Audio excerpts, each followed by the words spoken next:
Mateo 24, el 1 al 8 dice, del 3 al 8, del 3 al 8, y estando él sentado en el monte de los olivos, los discípulos se le acercaron aparte, diciendo, dinos cuándo serán estas cosas y qué señal habrá de tu venida y del fin del siglo.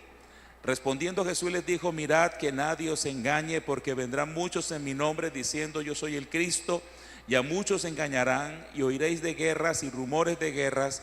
Mirad que no os turbéis, porque es necesario que todo esto acontezca, pero ¿qué? Aún no es el fin.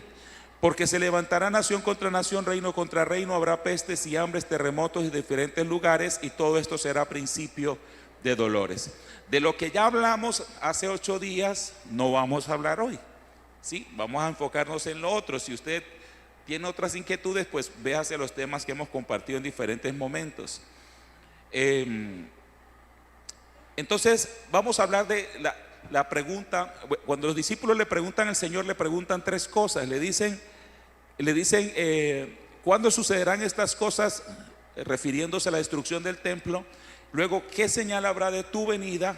Y lo tercero, ¿qué señal habrá del fin del siglo? Nos vamos a enfocar en tu venida. O sea, la segunda pregunta, que es acerca de la venida, lo que ocurre en la última parte de la dispensación de la gracia, que tiene que ver con estos eventos. Entonces, según la Biblia, en este texto nos habla de tiempos peligrosos. Hay una imagen allá al fondo, tiempos peligrosos. Para resumirlo un poquito, que algunas cosas ya lo hablamos, dice, mostrando en el orden físico, habrá pestes o enfermedades y habrá hambres. En el orden natural se presentarán terremotos, grandes catástrofes. La Biblia habla que parte de este tiempo, que tiene que ver con la gran tribulación, ocurrirán incluso meteoritos cayendo sobre la tierra, una cantidad de cosas bien tremendas en el orden natural, que destruye gran parte de la tierra. No solo se muere gente, no, se destruye gran parte de la tierra. Hay un texto de Apocalipsis que describe la tercera parte del mar, la tercera parte de la vegetación, la tercera parte de esto siendo destruido. En el orden natural, huracanes, tsunamis, una cantidad de cosas. En el orden social, que tiene que ver con esta imagen que está allí, 2 Timoteo 3, del 1 al 15, quiero leerlo un poquito. 2 Timoteo 3, del 1 al 5. Dice, también debes saber esto, que en los postreros días vendrán tiempos peligrosos, porque habrá hombres armadores de sí mismos, ávaros o avaros, vanagloriosos, soberbios, blasfemos, desobedientes a los padres, ingratos, impíos, sin afecto natural, implacables, calumniadores, intemperantes, crueles, aborrecedores de lo bueno, traidores, impetuosos, infatuados. ¿Qué más dice? Que tendrán, amadores de los deleites más que de Dios. Y dice luego ¿qué? Que tendrán apariencia de piedad, pero negarán la eficacia de ella. A estos evita. Pero quiero leérselo en otra versión, en Nueva Traducción Viviente. Como dice este texto del 1 al 5, dice, es bueno que sepas que en los últimos días habrá tiempos muy difíciles, pues la gente solo tendrá amor por sí misma y por su dinero. Serán fanfarrones y orgullosos, se burlarán de Dios, serán desobedientes a sus padres y malagradecidos. No considerarán nada sagrado, no amarán ni perdonarán, calumniarán a otros y no tendrán control propio, serán crueles y odiarán lo que es bueno, traicionarán a sus amigos, serán imprudentes, se llenarán de soberbia y amarán el placer en lugar de amar a Dios. Actuarán como religiosos, pero rechazarán el único poder capaz de hacerlos obedientes a Dios. Aléjate de esa clase de individuos. Timoteo, el apóstol Pablo escribe a Timoteo esto en el siglo I, más de 1900 años. Yo le quiero preguntar, ¿esto que dice aquí le parece a usted que ya estamos viviendo parte de eso? Claro que sí. Y va a ser peor. En la imagen que tiene allá al fondo aparece un poquito describiendo o mostrando gráficamente en esa imagen a las personas enfocadas en tantas cosas, menos en lo que los puede salvar, menos en lo que los puede ayudar. El único poder que los puede hacer obedientes, dice aquí la Nueva Traducción Viviente, se alejan de Dios. Cuando hablamos de los tiempos peligrosos en el orden social, estamos hablando de anarquía. Y la anarquía no es otra cosa sino que vivir sin orden, sin Dios, sin ley, sin gobierno incluso. Y esos son tiempos que se están dando. La gente quiere hacer lo que quiere.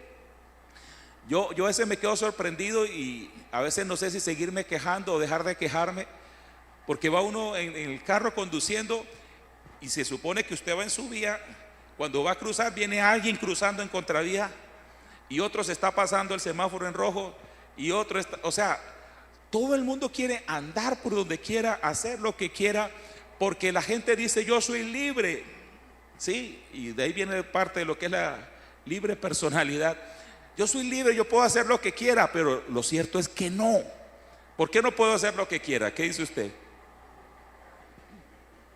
Porque me lo prohíben, por la iglesia, por la religión. ¿Por qué una persona no puede hacer lo que quiera? Porque primero se destruye a sí mismo. Si yo hago lo que quiero, me destruyo a mí mismo, ¿o no? Claro, si yo consumo todo el licor que quiera, me voy a destruir. Si yo hago asexualmente todo lo que quiera, me voy a destruir. Si yo hago lo que quiera, me voy a destruir. Yo no puedo vivir bajo el agua, yo no puedo caminar en el aire, yo no puedo vivir en una relación homosexual, porque eso me destruye. No puedo hacer lo que quiera. Y en segundo lugar, va a destruir a otras personas. Lo que está mostrando aquí en el tema del orden social, de la anarquía, porque precisamente cuando la persona se ama tanto a sí mismo, ¿qué pasa con los demás? No importan. Entonces, ¿qué cree que va a hacer la persona? Lo que le parece. ¿Sí? Mira la muchacha ya con el celular mirándose. ¿Sí? Estoy comiendo espaguetis, estoy aquí esperando el mío, estoy aquí en el puesto de Chontaduro, estoy aquí en no sé qué lugares, en todo lugar tomándose la foto, y parece algo normal, pero a veces la gente no se da cuenta que lo están desenfocando de a poquito, sacando de a poquito de lo que debería ser su enfoque. Está tan distraído, y por allá en el libro de Marcos habla de la parábola del sembrador, como los afanes de este siglo logran hacer que la iglesia, que la gente no sea fructífera, no tenga frutos, resultados espirituales en su santidad, y menos en la relación con Dios o en el servicio a Dios. Entonces, en el orden social, como consecuencia del carácter de los hombres, en estos últimos tiempos habrá anarquía, libertinaje, el comunismo, las dictaduras y en general un caos político, consecuencia de esta excesivo enfoque en el amor personal propio. A mí me llama la atención que incluso termina diciendo el versículo 5, actuarán como religiosos, o en la Reina Valera dice tendrán apariencia de piedad, pero niegan la eficacia de ella. Es decir, parecen, pero no son. Entonces, si aquí dice que en el último tiempo habrá gente que tiene apariencia de piedad, o sea, que son creyentes, pero no viven como creyentes, entonces yo debería imitar a toda persona que se declara o se presenta como cristiana, y debería hacer lo que él hace, porque como él es cristiano y él lo hace, yo también lo puedo hacer. O yo debería seguir fijando mis ojos en Jesucristo y en lo que él dice en su palabra. Amén. ¿Qué? ¿Lo primero o lo segundo? Ajá. Porque hay personas que le dicen a uno, pastor, es que fulano de tal es un cantante famoso, ¿cómo lo usa Dios? Y él esto y lo otro. ¿Cómo no lo voy a hacer yo? Si él lo hace. ¿Y quién le dijo a usted que yo o que usted o que yo tenemos que hacer lo que otros hacen? Nosotros tenemos que imitar a Cristo. Ponga los ojos en Jesús, que es el autor y consumador de la fe. Guarde su corazón, porque estamos siendo muy estimulados a amarnos tanto que dejamos de amar a Dios. Y cuando dejamos de amar a Dios, nos perdimos. entonces todo se puede volver una apariencia. En el orden nacional dice que habrá guerras y rumores de guerras. En el orden religioso habrá levantamiento de muchas sectas. Estoy resumiendo lo que ya los textos dicen, pero quiero enfocar algo especial. Entonces habrá levantamiento de muchas sectas. ¿Cuál cree usted que es el enfoque o el propósito del diablo con una secta? Pueden haber muchas, pero en general, ¿cuál cree que es el propósito? No entendí nada por acá. Desviar a las personas de la verdad. Es decir, ¿cómo?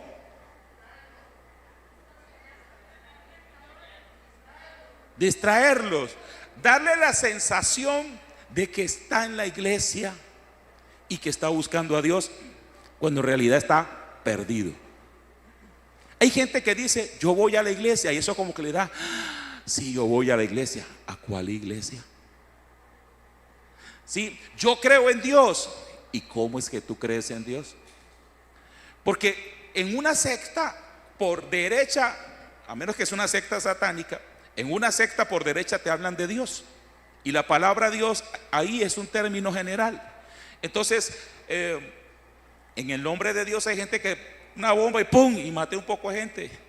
O sea, no se trata de que le hablen de Dios, no se trata de que usted lea pedazos de la Biblia, no se trata de que vaya a un templo o a una iglesia. Se trata de que usted conozca al Señor como lo dice la Biblia y viva esa palabra en su vida. Entonces la secta quiere producir, cualquier secta que sea, la sensación de que usted está en la iglesia, busca a Dios, cuando en realidad está perdido. Y ojo, que todas las sectas tienen una característica en particular. Dicen, nosotros somos los únicos y los verdaderos. Quiere salvarse, tiene que venir aquí. Si no es aquí, no se salva. ¿Listo? Pero nosotros no creemos eso. Cualquier iglesia donde se predique el evangelio, como está escrito en la palabra, es una casa de Dios, y la persona puede conocer a Cristo el Salvador allí y crecer espiritualmente. No depende de una denominación. Pero en los últimos tiempos, antes de la venida del Señor, se levantarán muchas sectas. También habrá doctrinas de demonios, dice la Biblia, falsos profetas, cultos a Satanás, muchas posesiones demoníacas, ¿sí? En general, muchas sectas. Esto lo muestra ahí en Mateo 24, los versículos 5, 11 y 24, que eso no los leímos. Mateo 24, 5, sí lo leímos, el 11 y el 24 no lo leímos, donde nos muestra entonces que habrá muchas sectas. Jesús dijo, muchos se levantarán, profetas engañarán a muchos, dice el 11, y el 24, ¿cómo dice? El 24 dice, de tal manera, porque se levantarán falsos cristos y falsos profetas, y harán grandes señales y prodigios, de tal manera que si fuere posible, aún engañarían aún a los escogidos, si fuere posible. Y esta parte es importante, porque aquí Jesús dice no solamente que es una secta, sino que dice que hay unos prodigios, unas señales milagrosas, pero que son diabólicas, no son de Dios. Entonces hay gente que tiene esta política: a mí donde me hablen de Dios, yo voy. Y otros dicen, pero es que mire los milagros que ocurren. ¿Usted se acuerda de Jesús diciendo, en aquel día me dirán, Señor, Señor, en tu nombre echamos fuera demonios, sanamos enfermos? En otras palabras, hicimos milagros. ¿Y qué le dirá a estas personas? Apártense de mí, malditos, al fuego eterno, no los conozco, hacedores de maldad. ¿Significa que si echamos fuera demonios y ocurren milagros, somos del diablo? No, significa que aunque hayan ocurrido milagros, esas personas no estaban con el Señor. Entonces los milagros no son la señal de la santidad de una persona. La señal de la santidad de una persona es el fruto del Espíritu Santo, una vida de obediencia, de rectitud, una vida de acuerdo a la palabra. Entonces, ojo con eso.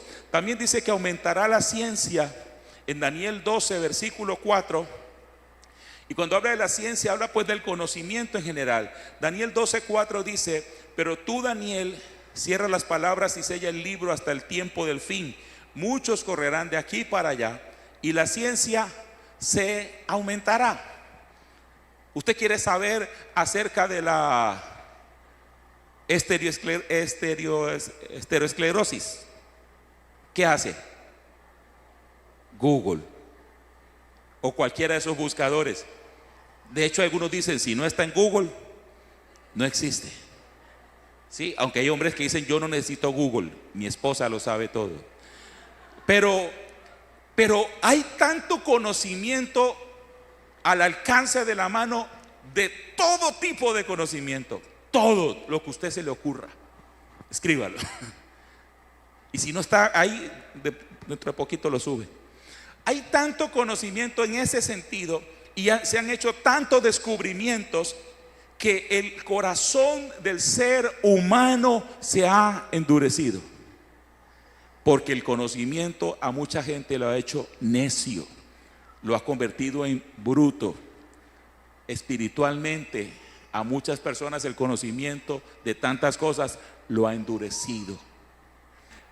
Uno de los impedimentos para que las personas se acerquen en fe al Señor es la multitud de conocimiento. ¿Por qué dicen algunos que cuando algunas personas van a la universidad se apartan de Dios? Porque les dicen tantas cosas y la persona dice, o sea, están asombradas, deslumbradas por tantas cosas que se dicen.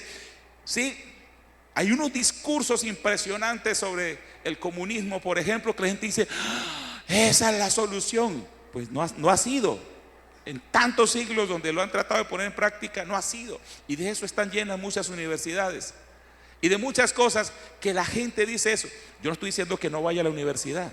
No. Lo que estoy diciendo es que cuando usted le da esa importancia, ese conocimiento y anula el conocimiento de Dios, comete un gran error.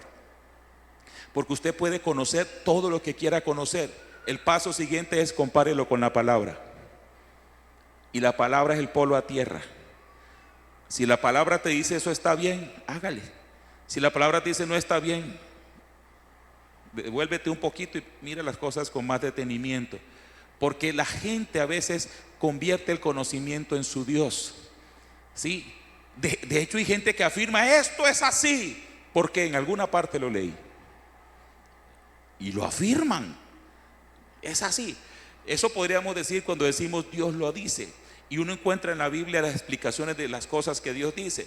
Entonces, no es que el conocimiento sea malo en sí mismo, sino que la persona abandona la fuente de la verdad y se apoya solo en sus razonamientos. Y sus razonamientos movidos por sus pasiones y sus deseos. Hoy cada vez más la gente hace lo que quiere porque es lo que siente. No hace lo que quiere porque es lo que le conviene. Hace lo que quiere porque es lo que siente. Y ojo, la Biblia lo dice, engañoso es el corazón y perverso. Y mucha gente siente cosas que son engañosas y que son perversas. Y si usted hace lo que quiere, pues ¿cómo va a terminar? Mire lo que dice Romanos 1, del 21 al 25, por favor. Romanos 1, del 21 al 25.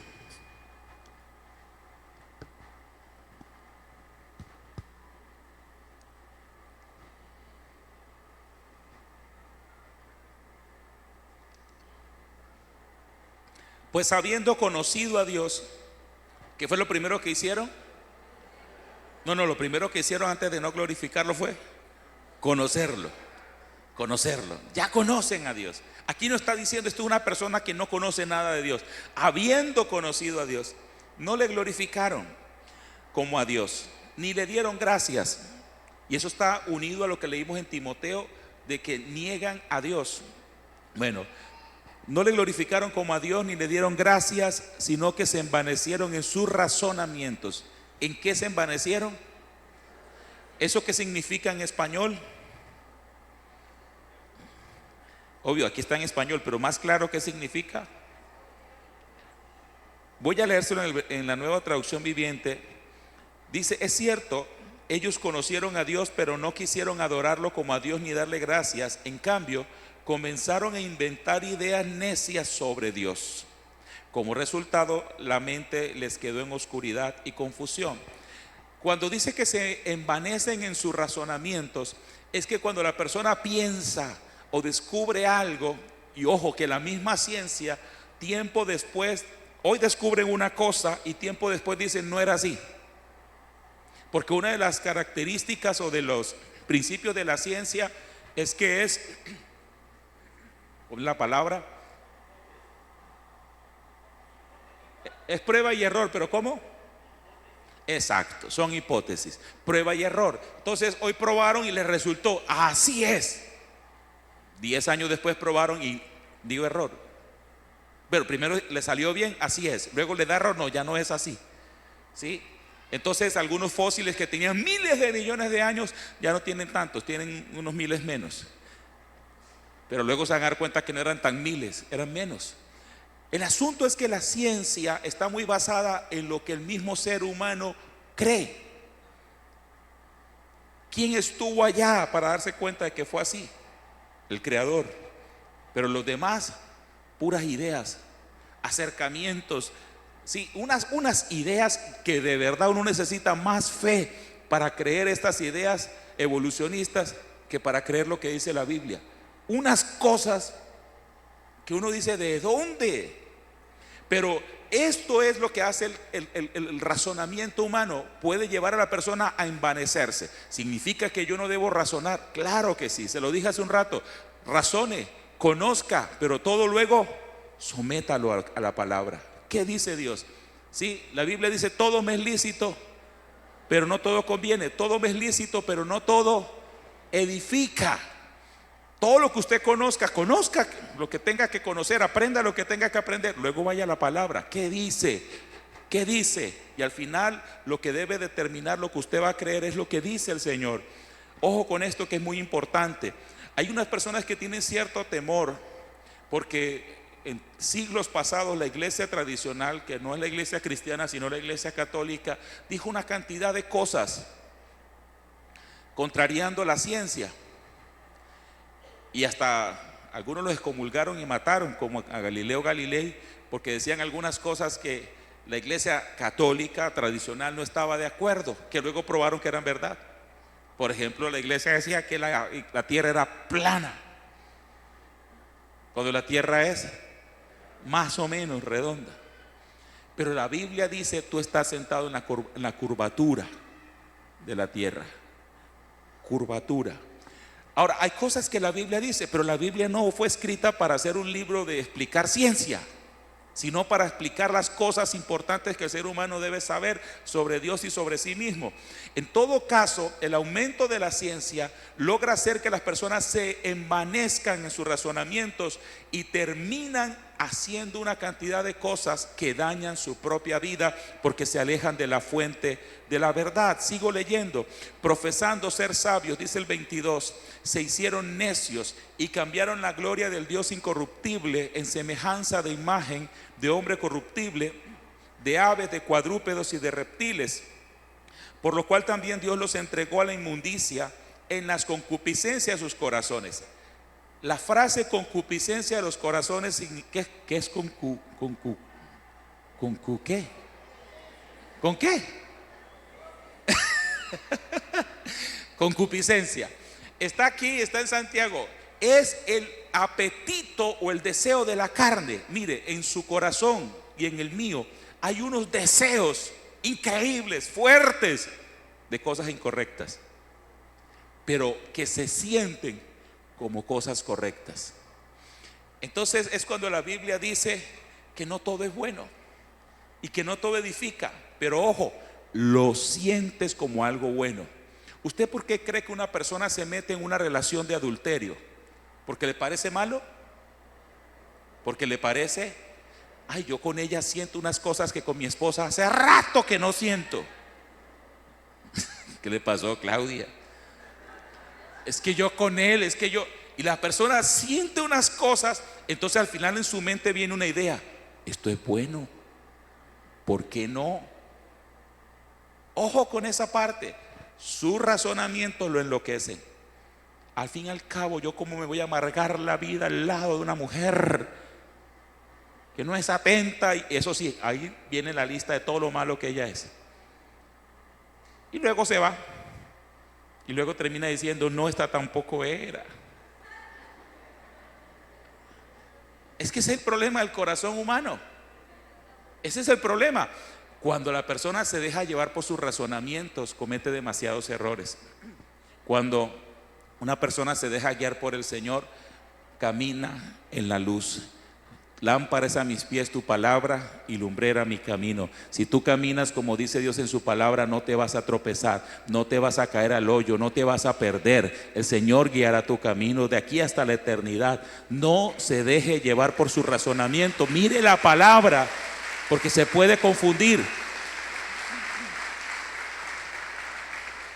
Uno podría pensar que cuando habla de la Biblia del carácter de los hombres en los últimos días y cuando habla de las personas que se envanecen en sus razonamientos, uno podría pensar que está hablando de gente inconversa.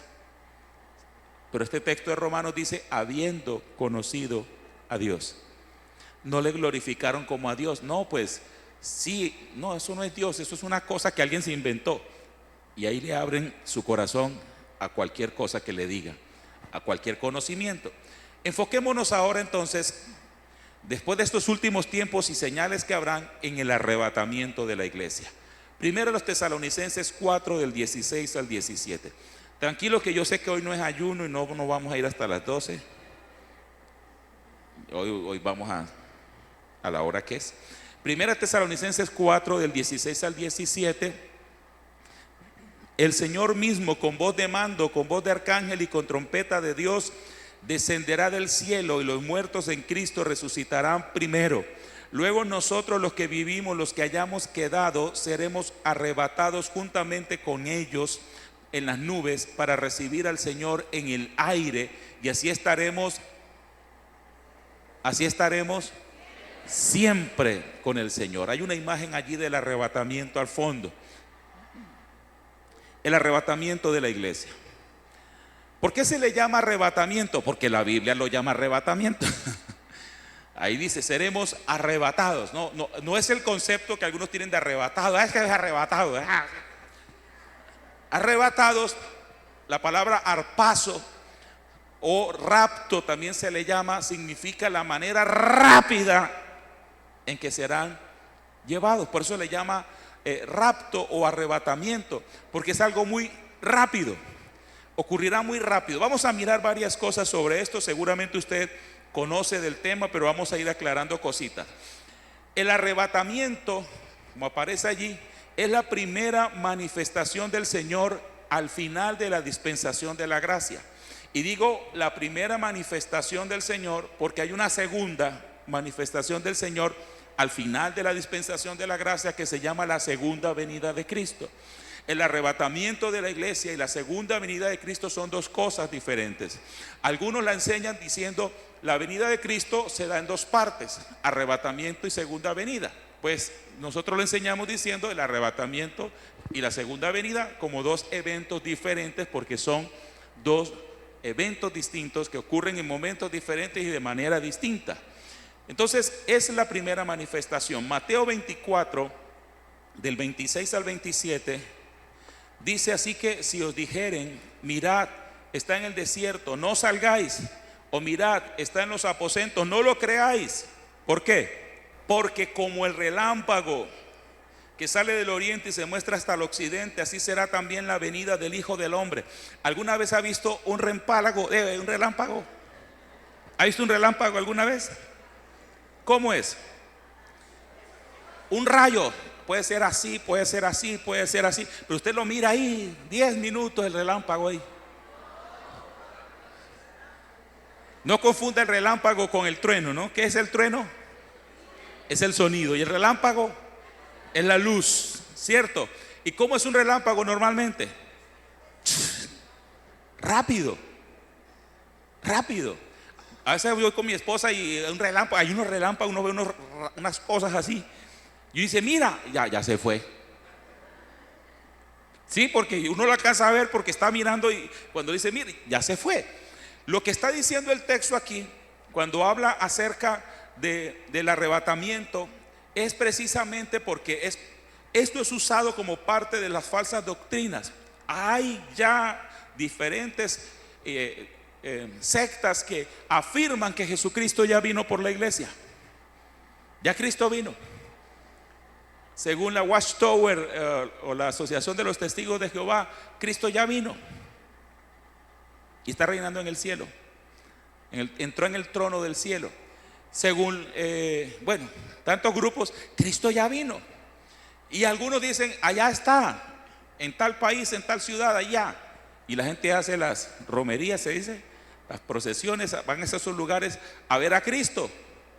Sí, hay Cristo mujer, hay Cristo hombre, hay un poco de Cristos. Y la gente lo cree. Lo cree. ¿Por qué lo cree?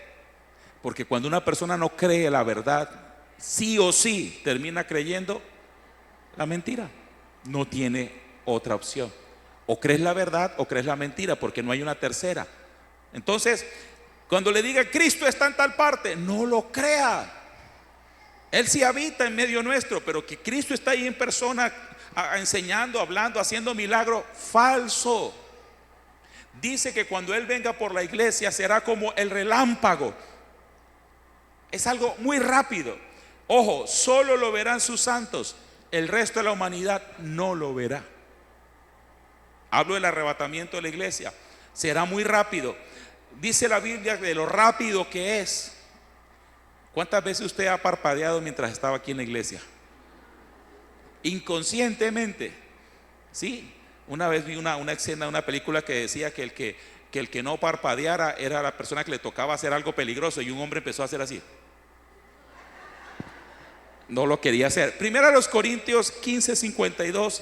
Primero a los Corintios 15:52 dice: en un momento, en un abrir y cerrar de ojos, a la final trompeta, porque se tocará la trompeta y los muertos serán resucitados incorruptibles y nosotros seremos transformados en un momento, en un abrir y cerrar de ojos. Sí, el relámpago es algo rápido, y el abrir y cerrar de ojos hay que ver que se demora más. Muy rápidos ambos, y esto muestra la forma en que ocurrirá. También dice acerca del arrebatamiento de la iglesia que será como en los días de Noé y los días de Lot. En el libro de Lucas, capítulo 17, del 26 al 37. Lucas 17, 26 al 37. Como fue en los días de Noé, así también será en los días del Hijo del Hombre. Comían, bebían, se casaban y se daban en casamiento hasta el día en que entró Noé en el arca y vino el diluvio y los destruyó a todos. Asimismo, como sucedió en los días de Lot, comían, bebían, compraban, vendían, plantaban, edificaban. Bueno, ¿y qué tiene de malo de comprar, vender, plantar, edificar o comer? Nada. Entonces, ¿qué es lo que tiene de malo aquí? Mire, mas en el día que Lot salió de Sodoma, llovió del cielo fuego y azufre y los destruyó a todos. Así será el día en que el Hijo del Hombre se manifieste. Encontramos entonces que, leamos completo, 31. En aquel día, el que esté en la azotea y sus bienes en casa, no descienda a tomarlos. Y el que en el campo asimismo no vuelva atrás. Acordaos de la mujer de Lot. Todo el que procure salvar su vida la perderá, y todo el que la pierda la salvará. Os digo que en aquella noche estarán dos en cama. El uno será tomado, el otro será dejado. Dos mujeres estarán moliendo juntas. La una será tomada y la otra dejada. Dos estarán en el campo, el uno será tomado y el otro dejado. Y respondiendo le dijeron: ¿dónde, Señor? Él les dijo: donde estuviera el cuerpo, allí se juntarán también las águilas. Y Jesús está hablando aquí de la forma o de lo que estará ocurriendo cuando esto ocurra. Es decir, estará la gente tan distraída que no se van a dar cuenta. La forma más clara como se darán cuenta es cuando empiecen a llamar o a buscar a familiares que sí eran cristianos y no los encuentran. Y entonces ocurre la noticia de, no sé, un secuestro masivo. O otros dirán: los alienígenas vinieron y abdujeron, se llevaron a las personas allá no sé dónde. Cualquier invento extraño, raro. Yo creo que va a ser más por el lado de los alienígenas, porque le han dado tanto énfasis en los últimos tiempos a eso, y creo que sería la teoría que muchos podrían aceptar. ¿De dónde se va a desaparecer tanta gente al mismo tiempo? Secuestrados no están, muertos no están porque los cuerpos no aparecen, o leerían o alguna cosa, se los llevaron los marcianos. Alguna teoría van a sacar, alguna teoría van a sacar, pero la gente estará tan distraída.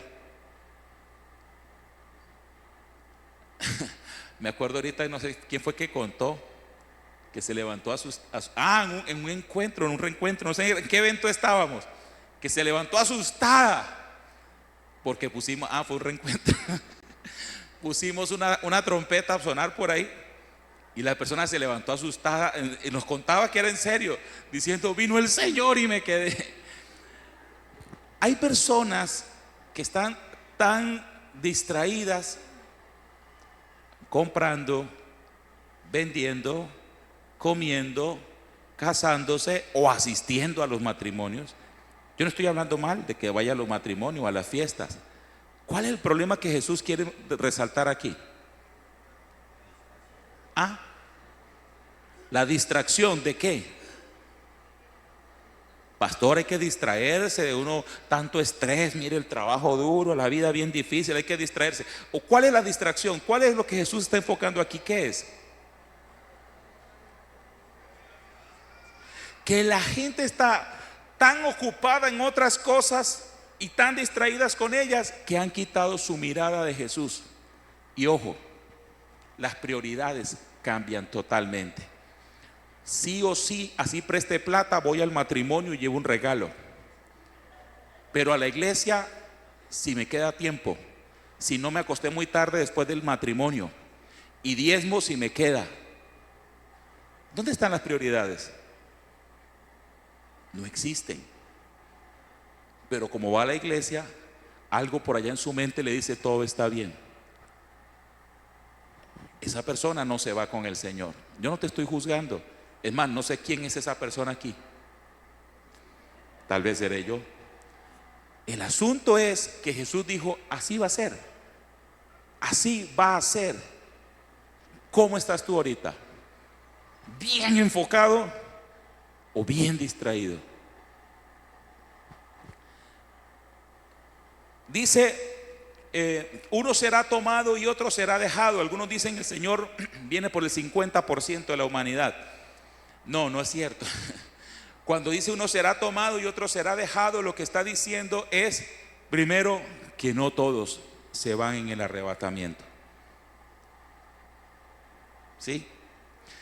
Y aunque dos estén haciendo la misma función, no garantiza que los dos se vayan. O sea, puede haber, mire quién está a su lado. Mire quién está a su lado. ¿Usted está seguro que esa persona se va con el Señor?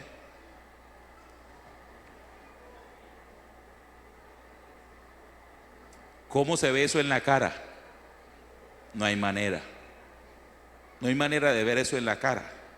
Pero el asunto es que el texto relata que no todos se van con el Señor. O sea que el Señor escoge a dedo quién se lleva. Tampoco significa eso. El Señor sabe quiénes son suyos.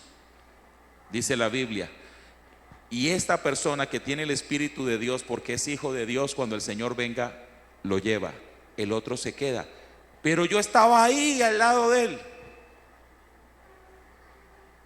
No tiene que ver. El asunto aquí, lo vamos a ver más luego, tiene que ver con la obediencia al Señor. Será un misterio, porque dice que los muertos en Cristo resucitarán. Y también los que estén vivos en ese momento serán transformados. Eso también lo dice 1 Corintios 15, el 51 al 52. Y en Tesalonicenses, que ya lo leímos, del 13 al 17, muestra cómo las personas que estén vivas en ese momento serán transformadas. Sufren una especie de muerte rápida, algo así como que mueren y viven ahí mismo, porque este cuerpo, dice Corintios 15, no puede heredar la incorrupción. No puede ir este cuerpo a la eternidad. Este cuerpo sí o sí tiene que morir, porque aquí está encerrado el pecado y este cuerpo tiene que ser destruido. Por eso el Señor nos dará un nuevo cuerpo. Así por el pecado la tierra fue maldita y la tierra tiene que ser destruida. Por eso Dios hará una nueva tierra. Eso tiene que ver con el juicio ante el gran trono blanco. Entonces, en el arrebatamiento de la iglesia se abre la puerta, se abre el telón para ya los eventos finales. Cuando ocurre el arrebatamiento de la iglesia, ya uno sabe cuánto tiempo falta para el fin. Uno hoy no sabe cuánto tiempo falta para el fin, pero cuando ocurre el arrebatamiento ya se sabe cuánto falta para el fin. Cuando ocurre el arrebatamiento, el fin llega en 1007 años. Ay, pastor, ¿usted de dónde atreve a decir fecha? No estoy diciendo fecha, estoy diciendo años. Cuando ocurre el arrebatamiento de la iglesia, viene la gran tribulación que durará 7 años. Y con la gran tribulación empieza el reino milenial que dura 1000 años. Entonces, a los 1007 años viene el juicio ante el gran trono blanco. Es como lo describe la Biblia, y esos tiempos no los doy yo, los da la Biblia. Vamos mirando paso a paso, vamos a ver si alcanzamos a llegar a la gran tribulación. Bueno, no quedarnos en la gran tribulación, no, al tema de la gran tribulación. Ok, entonces, la segunda venida de Jesús es diferente al arrebatamiento, porque el propósito es diferente. En primer lugar, en el arrebatamiento el Señor viene por su iglesia. Juan 14:3. En el arrebatamiento el Señor Jesús viene por su iglesia. En Juan 14:3 dice: y si me fuere y os preparare lugar, vendré otra vez y os tomaré a mí mismo, para que donde yo estoy, vosotros también estéis. Él viene a tomar la iglesia, a sus hijos que lo esperan, a llevarlos con Él. En cambio, en la segunda venida el Señor viene a juzgar a las naciones, destruir el anticristo y el falso profeta y establecer el reino milenial. Son dos cosas distintas. En el arrebatamiento el Señor viene hasta las nubes. En la segunda venida Él viene hasta la tierra. Mire lo que dice 1 Tesalonicenses 4:17. 1 Tesalonicenses 4:17. Luego nosotros, los que vivimos, los que hayamos quedado, seremos arrebatados juntamente con ellos en las nubes para recibir al Señor. ¿Dónde? En el aire. Y así estaremos siempre con el Señor, en el aire. Nadie lo ve, solo el creyente que está con Él. Pero Apocalipsis 1:7 dice: he aquí que viene con las nubes, y todo ojo le verá, y los que le traspasaron y todos los linajes de la tierra harán lamentación por Él.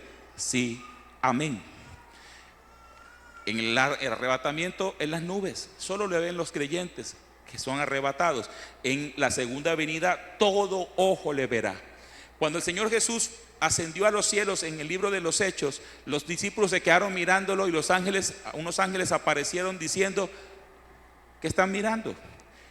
Así como se fue, así vendrá. Y está hablando de la segunda venida. Lo van a ver. Lo van a ver. En el arrebatamiento no, solo los creyentes. En la segunda venida Cristo viene y ahí estará, y lo verán y reinará y juzgará y todo lo que va a hacer. Pero en el arrebatamiento nadie lo ve, y es como el relámpago, es rápido, es diferente. Hay algunas teorías sobre el arrebatamiento de la iglesia, que algunos dicen: la iglesia pasará por la gran tribulación. No pasa por la gran tribulación. Hay unas teorías, y se dice teoría precisamente porque digamos que pueden haber textos que puedan hacer pensar que sí, o que puedan hacer pensar que no. Le aclaro algo antes de hablarle de estas teorías que muestra también la Biblia, ciertos textos, y es que sea que venga el arrebatamiento antes de la gran tribulación, a la mitad de la gran tribulación o después de la gran tribulación, nosotros nos tenemos que preparar para irnos con el Señor, sí o sí. Eso sí, no tiene nada más que pensarle. Listo. Pero ¿qué creemos como Cruzada Cristiana? Ya le digo, hay una teoría que es la teoría del traslado parcial, y lo que dice es que la iglesia no será llevada toda completa, sino que el Señor solo se llevará a aquellos que hayan alcanzado un alto grado de espiritualidad. ¿Sí? O sea, usted no es tan espiritual, usted espere, usted que es más espiritual, vámonos. Pero esta teoría tiene varios problemas. La primera es que si solamente lleva algunos, entonces el cuerpo de Cristo no es el cuerpo de Cristo, está desmembrado, se lleva un pedazo y deja el otro pedazo. Por otro lado, el arrebatamiento no es una recompensa para la iglesia, es un derecho que Dios le ha dado por medio de Jesucristo.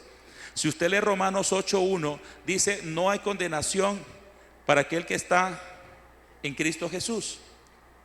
Entonces este texto nos está mostrando que la persona que está en Cristo Jesús ya fue juzgada, ¿sí? Fue declarado pecador y fue perdonado por la sangre del Cordero, ya es salvo. No tiene que ir a ningún juicio esa persona. Entonces la persona no recibe o no va en el arrebatamiento como una recompensa, sino que es un derecho, ya es de Cristo. Cristo viene por su iglesia, es de Cristo, se tiene que ir con Cristo.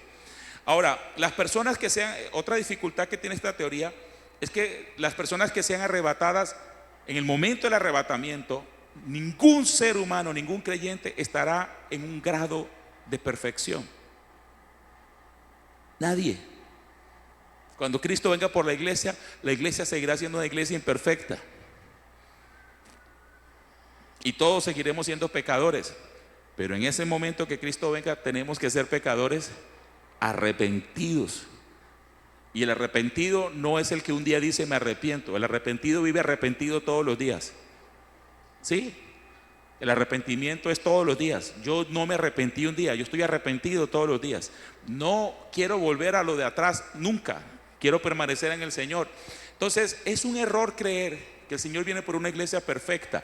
Pero pastor, la Biblia dice que es una iglesia santa, limpia, sin manchas y sin arruga. Como decía el pastor Dairo, que una hermana no calificaba para eso, porque no era ni blanca y tenía muchas arrugas. Pero él no habla de eso.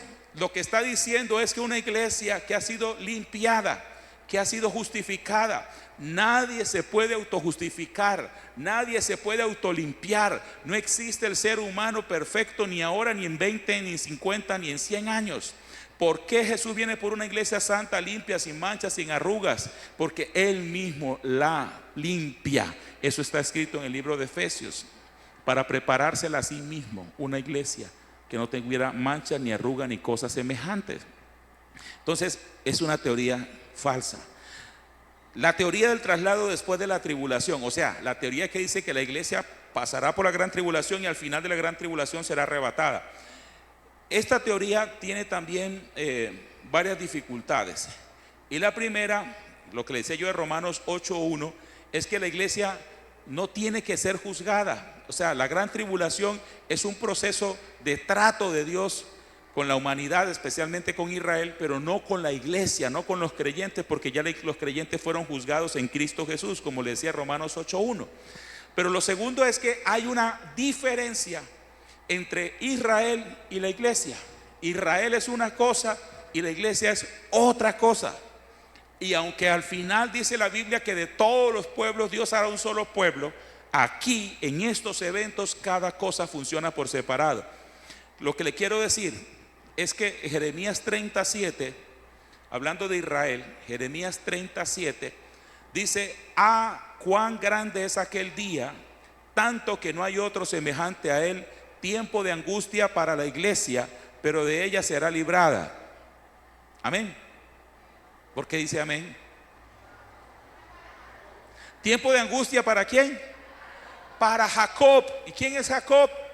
Israel.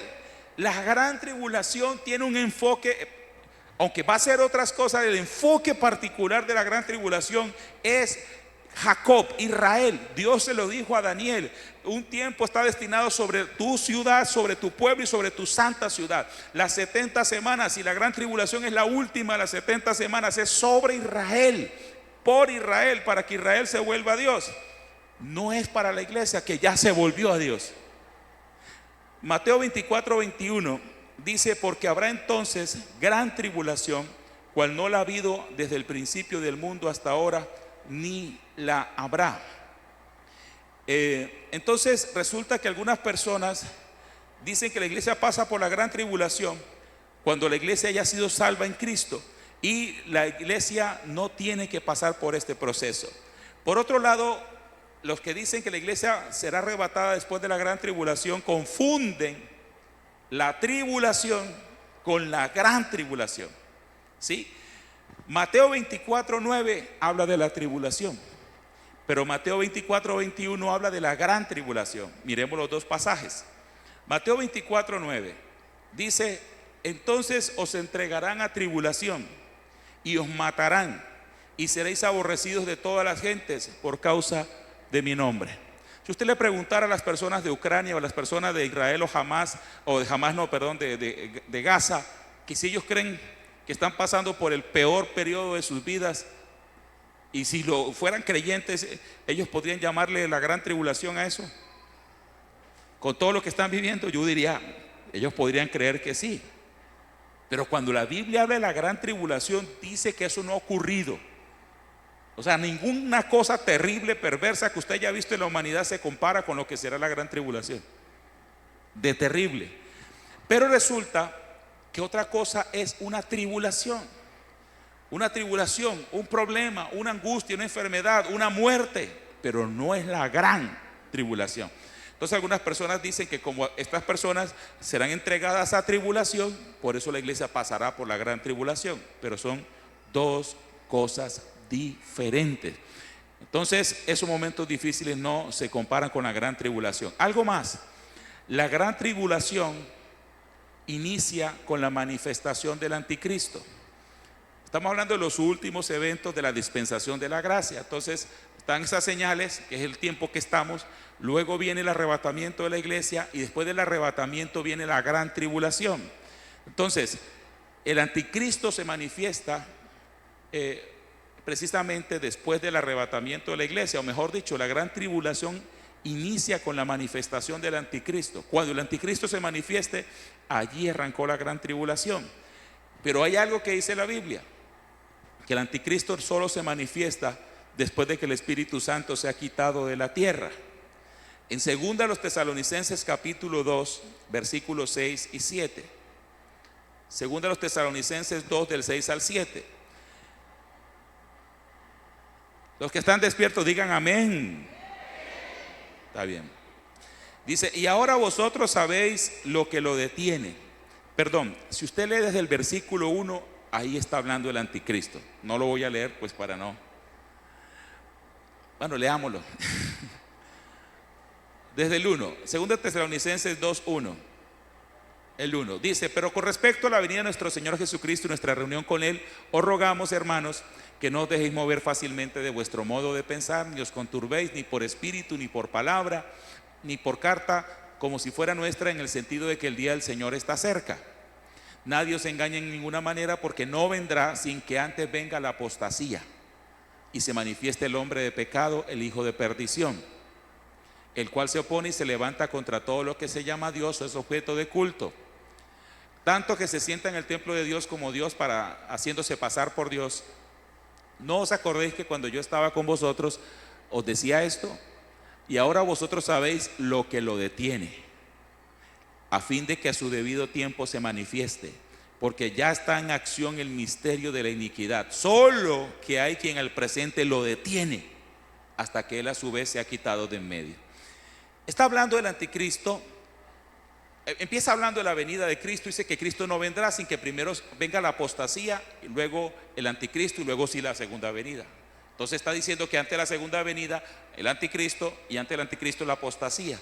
Y la apostasía es ese periodo donde muchas personas abandonan su fe, consecuencia de lo que dice Timoteo, los hombres amadores de sí mismos, de la abundancia de conocimiento, donde las personas terminan en su razonamiento envaneciéndose y apartándose de Dios. Pero resulta que dice que aunque ya está en acción el misterio de la iniquidad, o sea, el espíritu del anticristo, dice por allá primera de Juan, ya está. Eso de que se opone a Dios ya está, pero la persona en la que se va a manifestar esto no se va a manifestar, valga la redundancia, no va a aparecer, porque hay algo que lo detiene. Pero cuando esto que lo detiene se ha quitado, se va a manifestar. ¿Qué lo detiene? Ahí no dice que es el Espíritu Santo. Yo le hago una pregunta: ¿quién tiene el poder para detenerlo? El Espíritu Santo. Quien ejerce la acción de Dios sobre la tierra es la persona del Espíritu Santo. Y quien impide que el espíritu del anticristo se manifieste como quiera y haga y deshaga es el Espíritu Santo. El que todavía está tocando el corazón de la gente, llevándolo al arrepentimiento, convenciéndolos de pecado, convenciéndolos de justicia y de juicio, es el Espíritu Santo. El que todavía guía la verdad y no deja que la gente se desboque. ¿Qué sería de usted y sin mí si el Espíritu Santo no estuviera alumbrando nuestro corazón? ¿Dónde estaríamos? ¿Qué sería de la humanidad sin el Espíritu Santo? Estaría a merced del diablo. Quien detiene la manifestación del anticristo es el Espíritu Santo, pero será quitado. Cuando sea quitado se manifestará. Ahora pregúntese, ¿cuándo será quitado el Espíritu Santo de la tierra? Primera a los Corintios capítulo 6, versículo 19. Primera a los Corintios 6, 19. Dice: ¿o ignoráis que vuestro cuerpo es el templo del Espíritu Santo, el cual está en vosotros, el cual tenéis de Dios, y que no sois vuestros? ¿Qué dice aquí? ¿Dónde habita el Espíritu Santo? En la iglesia. ¿Sabe cuándo será quitado el Espíritu Santo? Cuando sea quitada la iglesia. ¿Sabe cuándo es quitada la iglesia? En el arrebatamiento. Por eso la iglesia no pasa por la gran tribulación. La iglesia se va antes, porque así solo se podrá manifestar el anticristo, cuando el Espíritu de Dios ya no esté en esa acción que hace hoy a través de la iglesia. Si el Espíritu de Dios no estuviera haciendo lo que hace en mí, en usted, a través de mí y a través de usted en otras personas, esto sería horrible. Sin la luz de Dios esto es solo oscuridad. Hay una teoría que es la teoría del traslado durante la gran tribulación, y dice entonces que como los primeros 7 años, la gran tribulación dura 7 años, partido en 2 periodos de 3 años y medio cada uno. Dice que el Señor llevará a la iglesia a la mitad de la gran tribulación, antes de que el anticristo empiece a sellar la gente y a hacer todo lo que va a hacer. Pero los que hacen esto, vuelvo y digo, desconocen la distinción que hay entre Israel y la iglesia. Algunos dicen porque la trompeta va a sonar, y en Apocalipsis dice que sonarán las 7 trompetas, entonces que esa trompeta y las 7 trompetas son las mismas y son distintas. Aparte de eso, la trompeta de la gran tribulación en sí no es una trompeta, porque algunos dicen la trompeta y están esperando que suene la trompeta, la de los mariachis de pronto. Dice el Señor mismo con voz de mando, con voz de arcángel y con trompeta de Dios. Y lo que está diciendo ahí no es literalmente que tiene que ser una trompeta, aunque yo no sé si escucharemos una trompeta. Lo que está diciendo es que es un llamado. ¿Sí? Yo me imagino algo como cuando Jesús llamó a Lázaro. Sí, en este caso el Señor diciendo: mi iglesia. Yo no sé, algo así. Y la gente se va a levantar. O sea, es una autoridad. Las 7 trompetas son otra cosa diferente que están en la gran tribulación. Y esta es la que nosotros creemos, la teoría del traslado antes de la gran tribulación. Como Cruzada Cristiana creemos que la iglesia no pasa por la gran tribulación, porque en la escritura lo muestra, como le he mostrado varios textos, y uno no puede interpretar un texto la mitad literal y la mitad simbólico. O todo es simbólico o todo es literal. En la misma Biblia dice qué cosa es literal y qué cosa es simbólica.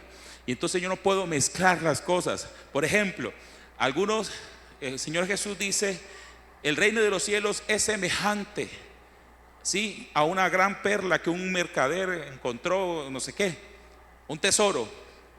Es semejante a la gran perla. No está diciendo que el reino de los cielos es una gran perla, es semejante, lo está comparando, es simbólico. Pero cuando dice, por ejemplo, que otra cosa, no me acuerdo ahorita cuál, así directamente no está diciendo que es simbólico. Simplemente, por ejemplo, de la abundancia del corazón habla la boca. Eso no es simbólico, eso es literal. No, de la abundancia del corazón, la boca es como de la tierra donde brota todo. No, yo no tengo que ponerle simbología a eso, es literal. De la abundancia del corazón habla la boca. Y hay cosas que sí dice semejante a, comparado con, eso es simbólico. Listo. Y terminemos con esta parte aquí, el tribunal de Cristo. Ya, acabé. No voy a decir nada del tribunal de Cristo, no alcanzamos. Pongámonos en pie, por favor.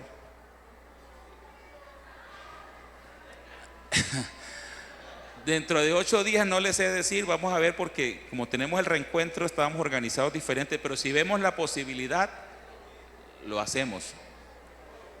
El tribunal de Cristo. La palabra tribunal de Cristo le hace pensar a algunos que es un día de juicio,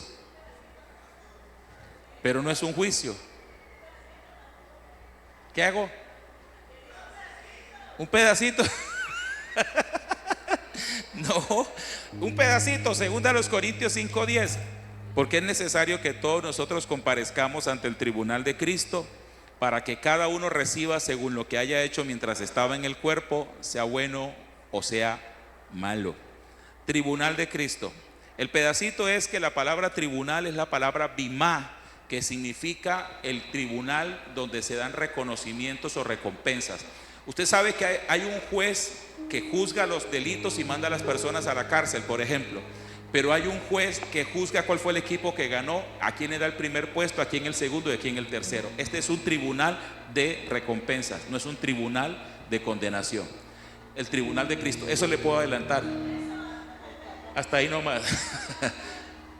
En 8 días vamos a ver si lo podemos continuar. Listo, yo quiero que usted piense por un momento en esto. ¿Será que todo esto es cierto? ¿No será que eso es un cuento? Uno se imagina a, ¿cómo se llama el señor de Marvel que ya murió? Stan Lee. Uno se imagina diciendo, este hombre ¿de dónde se inventó tantas cosas? Tantas historias, tantos personajes, tantos lugares. Y uno dice, ¿no será que alguien se inventó también todo esto así como Stan Lee? Una película para hacernos creer cosas que no son. Yo le voy a decir algo personal, no solo como pastor, personal. Yo llego a esta conclusión. Cuando leo la Biblia, miro lo que la Biblia enseña. Primero, no solo hablo de los eventos futuros, hablo de lo presente. Cuando yo leo la Biblia y miro los mandamientos de la Biblia, como dice el libro de los Salmos del 19, la ley de Jehová es perfecta, que convierte el alma. Yo digo, esto que yo he aprendido de la Biblia a mí me ha ayudado tanto, me ha cambiado, me ha mejorado, me ha levantado, me ha liberado, me ha renovado. Yo soy otra persona desde que conozco al Señor, y una persona buena. No me estoy sacando flores. Esto lo digo porque tengo familia que me conoció antes de ser creyente. Y yo digo, si mi vida es cambiada para bien por lo que dice la palabra, primero, yo estoy agradecido con ese Dios que no existe, si es que no existe, y que alguien se lo inventó, porque cómo me ha ayudado a mejorar. Estoy bien, pero yo sé que el Señor es real, y por eso es que he cambiado. Nadie cambia por sí solo, es un milagro. Y esto a mí me ha ayudado demasiado. Primero. Segundo, hablemos de lo profético, de lo que no ha ocurrido, del futuro. Supongamos que nada de eso es cierto, y supongamos que es verdad lo que dicen algunos, que cuando uno se muere todo se acaba ahí. Primero, ¿qué pierdo? Nada. Estoy viviendo hoy lo mejor que puedo vivir, gracias al Señor. Supongamos que no hay eternidad, ¿viví bien? ¿Ya? Pero viene la pregunta. Supongamos que todo eso es cierto y que después de la muerte hay vida eterna. Así como yo he creído los principios que me hayan ayudado a cambiar en el presente, creo los principios y mandamientos que hablan del futuro. Y supongamos que sí hay vida eterna y que hay salvación y condenación, que todos resucitan, uno para ser salvo y otro para ser condenados. Y una persona se pasó la vida diciendo, eso es mentira, en la universidad me enseñaron, el filósofo tal, el no sé quién, el no sé quién, el no sé quién dijo, el papel puede con todo, y todo lo que la gente diga. Yo no creí en eso, pero duermo, me muero y abro los ojos y veo que si hay una eternidad. ¿Qué va a pasar conmigo? ¿Qué va a pasar con usted? Entonces, lo segundo que le quiero decir, el Evangelio es para vida nueva, para una vida nueva aquí en la tierra y una vida nueva en la eternidad. Cuando usted cree en Cristo, su vida es transformada aquí. Pero cuando usted cree en Cristo, su vida es transformada en la eternidad. Usted recibe vida eterna. Si no existe nada de esto, cuando yo muera no he perdido nada, porque aquí ya estoy disfrutando una vida nueva.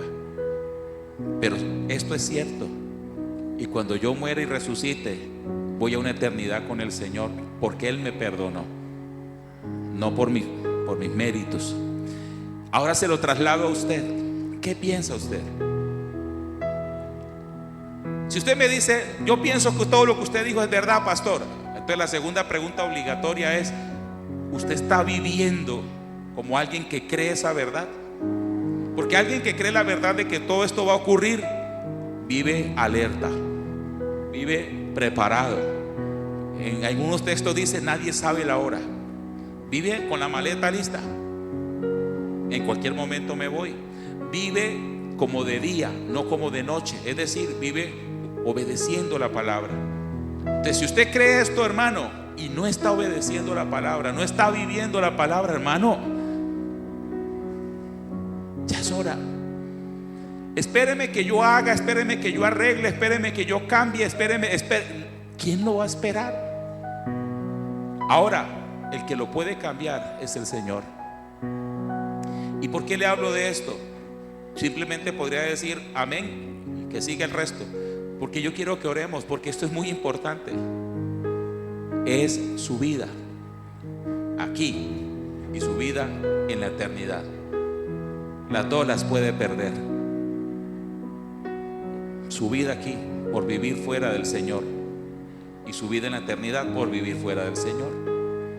Así que si usted cree en el Señor, o apenas vino hoy, cualquiera que sea su caso, pero usted reconoce que usted ha estado lejos del Señor, que no le ha dado importancia a la Biblia, que vive a su manera, que simpatiza, le gusta, pero como que usted no se la ha creído, créasela hoy.